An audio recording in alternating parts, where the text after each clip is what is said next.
Okay, moving right along. The second to last section, the penultimate section of this unit, is challenges to sovereignty. Now, this is probably like this unit has probably been the most newsworthy or news relatable unit um, with the past few weeks. This section is probably the most. So, I'm going to show you lots of headlines that are related to things in this topic. And it's not so much for you to um, believe one way or the other, but it's so that you can form your own opinions using this information that you're learning about in this unit.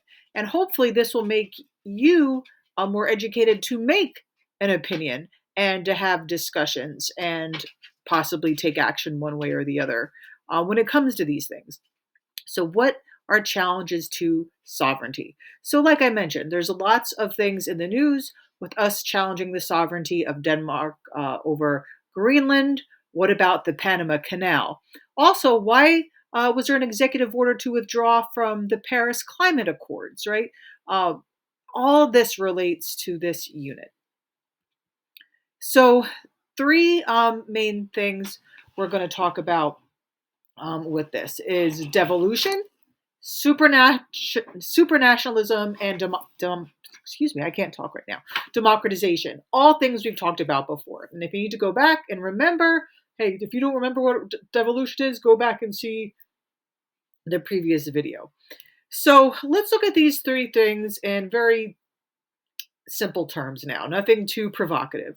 How does communication and technology impact them? So, for example, for devolution, how does the internet influence devolution? Well, it can disseminate beliefs. It can invite people to join groups, right? It can get new members by putting this information out on the internet. Social media can organize protests and also disseminate information, can call for meetings. So, an example, the Arab Spring, with revolutions there, Twitter, which I guess is X now, but at the time, Twitter was a big way that the information was disseminated. It's also a reason why now a lot of countries try to crack down on the internet and social media, right? Because it's such an effective use with things like this. Protesters can take videos if there was an abuse of protesters, right? It could be largely problem free, but if you have that one video clip of a few seconds of one incident, that's all you need to get people to maybe become more sympathetic and to get more supporters. So there's lots of examples of this in the past decade or so. Now let's think of supranationalism. Remember that earlier in the unit as well. So think of these larger groups, like beyond, right? Bigger than nations. And they can have effects that are political, militaristic, economic, and environmental. So examples of supranational organizations would be the United Nations, NATO, North American Treaty Organization, you should know that, the European Union, and the Paris Climate Accords. So think of communication. It connects people in countries. So countries that are all over the place, but members of the same organization, this helps the people better communicate, but also the leaders and the people in these groups are easier to communicate. So think of years ago, how long it would be if you were, members of the Triple Alliance had to discuss things before World War One, right? This is not stuff that could happen in days. Um, well, I mean, it took at least days. It wouldn't have happened in minutes or hours, but sometimes it took even longer. Think of U.S. history when you think of, how was the Battle of New Orleans fought after the Treaty of Ghent was already signed? Well, it took so long to get the information across that ocean. These are not issues anymore, right? So communication is eased. Communication technology, it links country and its military alliances. It links banks and markets, right? It all comes to this time-space compression, right? The world is now smaller because of technology. So here's just some recent stories about Trump wanting some NATO countries to pay more for their membership. It mentions one country is next to Russia and wants this. That country, spoiler alert, is Estonia. We have Trump announcing the withdrawal from the UN human rights body and funding for Palestinian refugees. The one in the middle is cut off a little bit here, but it's about the European Union and the far right parties gaining power, gaining momentum in Europe, sort of wanting to crack down on that. And then, also, people want to know, what is the Paris Climate Agreement? Why did Trump withdraw from it, right? These are all things to learn about and think about. Democratization. We know what democracy is, so we know what spreading of democracy is. And once again, outside information gets to people that are in autocratic countries. So what are these autocratic countries? Just to not be democratic doesn't mean you're autocratic, but think of Iran, think of North Korea, the UAE, Vietnam, right? There's other examples. Um, so think of all the things that communication technology makes easier. I would put at least one example down in your notes. So, if you're practicing for an FRQ someday, right, this will help you. It can, make things easier in so many ways, right? It's easier for groups to send information, right? Think of another example. Here's an example that in Iran, 70% of the internet is blocked, right? That's a huge percentage. And our authorities in Iran, as this New York Times article shows, are blocking access to different social media tools. So if people want to protest, if people want to democratize, how much more difficult is it for them to do so? Go back to what you learned in US history and how some states it was illegal to teach slaves how to read or write. Why is that? Right? Knowledge is power. Information spreads. So even though learning to read and write is different than having the access to, TikTok or Facebook or Twitter or whatever, YouTube, right? The same idea is that if people have access to information, that information can lead to activity. So besides all this stuff related to communication technology, what else should we know about? Supranationalism. You're only in a supranational organization if it's not just to benefit the whole group, but if you want it to benefit you as well. There's actually another timely story of the week, but I think I'll wait to class to mention it. So think of economic. If you're in a supranational group, how can it have economic benefits? Well, if you are together in this group, it will lower tariffs, right? That's better for your pocketbook. If you're together in this group, you can trade more freely, which gives you better access to goods and also helps your pocketbook. If you're in a group together, you can specialize in certain sectors of the economy. So maybe one country specializes in manufacturing, another in technology, others in natural resources. This one, people probably would say, well, there's some drawbacks to that. There is, because then you want to make sure you're also self-reliant, right? You don't want to 100% depend on we don't have our natural resources or we don't have technology.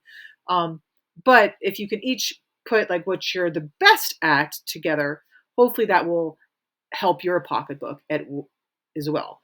Tariffs have been in the news a lot, right? So these are things you should be learning and reading about. Here, Canada seeks stronger EU ties with trade when it's facing these Trump tariffs. This is from earlier today, if you're watching it today, which is February 8th, 2025. Keep in mind those pauses, there is a temporary pause, at least on those tariffs with Canada. Here above from the AP, Trump pauses tariffs on millions of low-value packages from China. So while there's a tariff on some goods, it's not on all goods. So low-value packages, most of your stuff from Amazon, it won't be affected at this point as much as others might. And another one, this cuts off, but it's also how about the tariffs on Canada could affect U.S. car prices to rise. And they've already gone up a bit the past year or two. So that could be a concern for people from that. So that's from Money Watch. All right. What about militaristic and strategic supranationalism? Once again, working together in an organization like this is for people to protect themselves and allies, right? Why was it important for us to join NATO? Why do we still see significance in NATO? Together, you can also share training, technology bases, etc. So here's an example of just the Mideast of all the places that we share military bases with. So we can have training and we can have troops in these places. Now, there's pro like to all these things, there's pro cons, right? You want to make sure that if you're, our U.S. military doesn't want to have to take, say, command or have to obey, so to speak, a NATO commander. They're usually U.S. commanders, right? But like, what does this participation mean, right? And how do we benefit from these organizations? So, it's remember, you only join these if it also benefits you as well. Why is it good that, oh, we can share a base in the East, right? So think strategy here.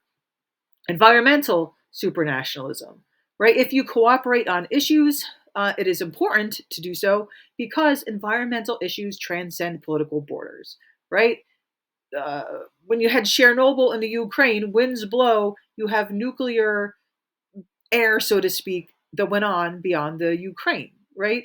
Factories in one country, the stuff that is pumped out into the atmosphere, winds blow them into other countries, right? If you deplete fish in an area of the ocean, other countries would use that as well. Heck, I wish if the weed farm in Boonton Township, if because I live in Denville, trust me, that smell crosses the border. I'm not thrilled about it whatsoever, especially in the morning, right? So these groups set limits for things like air, water, and land pollution, and that's why you want countries to hopefully, be actively minded and involved with them. They also protect animal species, whether it is fish in the ocean. Think of endangered species in Africa or even in the United States. It does also help manage local environments. If a local environment cannot do it on its own, but it still benefits the world as a whole, you may have other groups getting involved. We'll talk a little bit more about the environment in future units. Keep in mind, these all have effects, right? There's good, there's bad. What are the effects of everything we've talked about today? Now, you do have to cede some sovereignty, which if saw how in the past 3 weeks with the new administration, a lot of these changes are happening, it's really because the current administration is not fond of giving up any type of sovereignty, right? And so that's sort of like the cost benefit analysis, right? Like how much sovereignty do you want to give up? Not too much, right? But you want to make sure that all these other goals are met because it benefits you as well. An example of a country giving up, sovereignty to any degree is that many countries in the European Union had to adopt a new form of currency. So um, you might not, you know, well, say like England always used the pound, right? Because they didn't want that's a piece of their sovereignty they were never willing to give up. Um, but other countries, started using the euro. Now, also, an effect would be Article 5 on NATO. So this is pretty famous. The idea with Article 5 is NATO is that an attack on one is an attack on all. You do need to read the fine print here with this. There's the United States, a big drawback of that, and that's why we want to join the League of Nations right after World War One. Is hey, who declares war in our country? Congress. And you don't want to say, well, because we're a member of NATO. Oh, someone attacked this country. That means we are obligated to fight. That's not so much the case. It says that an attack on one, like it shall be deemed, which means you may not have to say, oh, well, we're going to send troops, we're going to send weapons, but it does mean you have to have a response. So you have to be like, hey, that's not good. We don't like it. So sometimes it's overblown, but it still shows that you have a common goal, a common core value of some sort, a common alliance. We also have the Kyoto Protocols. For example, they have binding agreements on greenhouse gases that can last years, right? So all sorts of things here. Here's a more recent thing from the European news. Greenland is covered by collective security of NATO, says the Finnish foreign minister. So that's a big topic in the news these days. Speaking of this, I bring up these current event topics because I want you to know what's going on. I want you to understand what is a tariff, what is a supranational organization, to help you research some more on your own. But when it comes to the AP exam is already made. So if you're worried you don't understand this for a question, it's not going to be these recent examples from the past few weeks are not going to be a multiple choice question. They're not going to be an FRQ. There could be other examples that we mentioned, um, you know, uh, like this one, the EU and currency, right? Because that goes back for years now. But I just want you to know that it's good as a person in our country, in our world, to help make better sense of it and help make better choices and actions, to know what's going on, but don't be afraid of it as far as your test. All right, one more section, and then we're done with this unit.